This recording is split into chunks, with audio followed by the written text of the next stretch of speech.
Haley Johnson. I'm Trey Johnson. We're here from Whatley Swim to train you guys how to teach whip kick, which is the kick we use for breaststroke.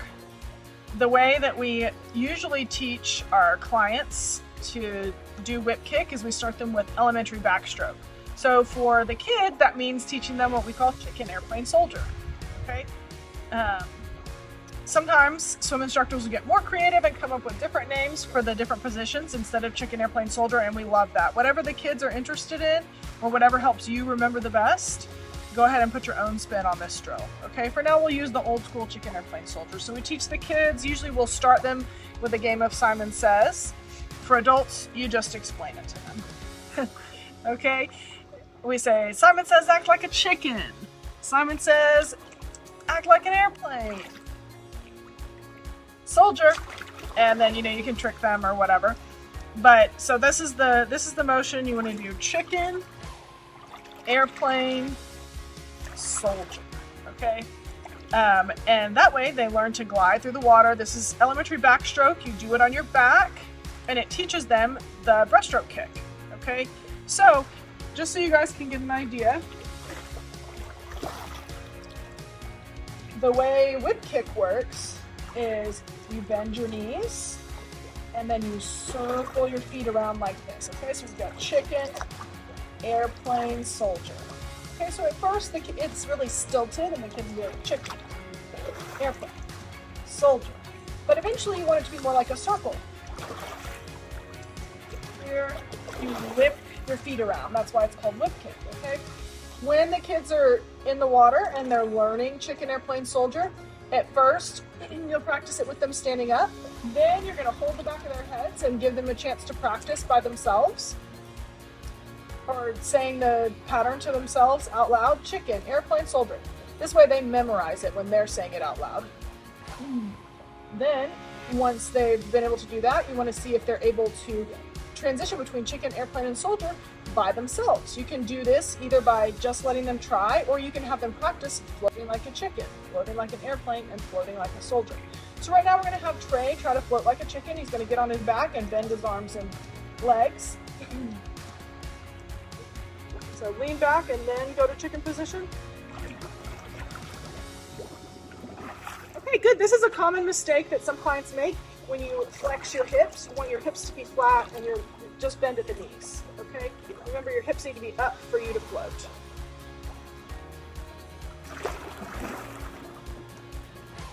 One other thing that elementary backstroke is good for is teaching your clients how to float better. They float in all different positions and they're moving forward while they're doing it, so it makes it a little easier to float. Learning to float in these different positions helps their bodies learn the intricacies of how to float in the water and how the water works, physics-wise, viscosity, all this kind of stuff. Even though we don't explain that to them, don't test them on it, their body's constantly learning with the, whether they're going up or down, forward or not going forward in the water. Okay? So, you have your client try to float like a chicken, then they're going to float like an airplane. So go ahead and float like an airplane.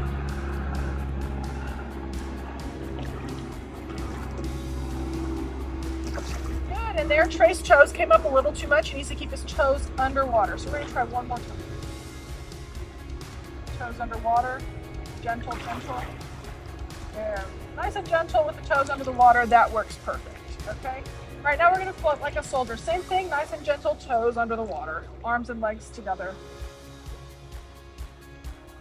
Gentle, toes underwater. Nice. Okay, and that worked great. Awesome. So now let's go ahead and float like a chicken. We're going to do this one again. So now we're going to float like a chicken. Gentle, toes underwater. Bend your knees. Good. Okay. Awesome. Now you want to have them try to put it together, and you can hold the back of their head at first, and then you can let them go by themselves. This is what it looks like when Trey swims elementary backstroke. Go ahead and do 3 strokes for us, Trey. Chin up. There he goes. Good. Awesome. Okay, this is the beginning of us teaching our clients whip kick. Now we can have our clients go ahead and push off with their arms up and do whip kick with their face in the water. So we'll have Trey do that. He's going to start over there. He's going to push off this way, arms like Superman out in front. He's going to go ahead and do 3 whip kicks.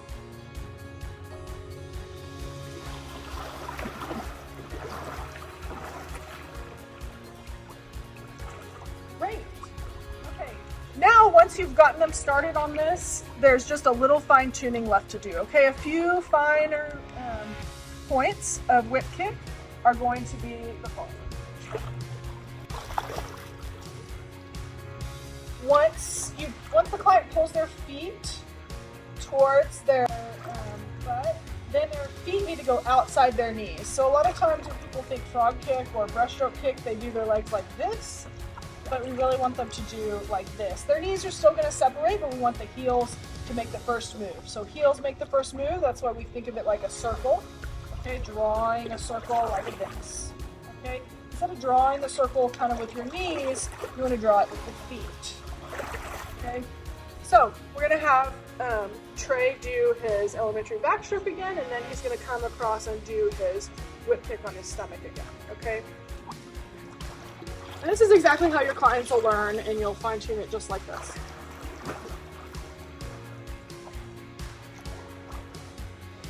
Now, that looks better than the last time, and some clients, hip flexibility, the internal rotation is a little difficult for them, so everybody's going to look a little bit different. Okay, Trey, remember, bring your feet outside your knees. After you pull them up, they need to go outside your knees. Make a circle with your feet.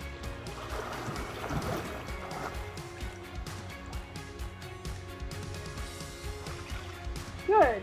Now, his feet are coming outside his knees more, but he's stomping on the water a little bit. And this happens as well. So this time, instead of stomping on the water, what you want is to push down on the water.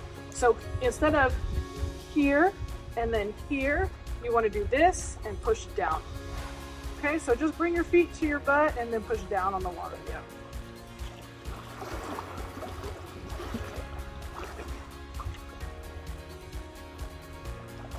All right, and you'll keep improving their technique from there. Okay, so thanks for joining us today for learning how to teach your clients whip kick, and we'll move on to the next training video.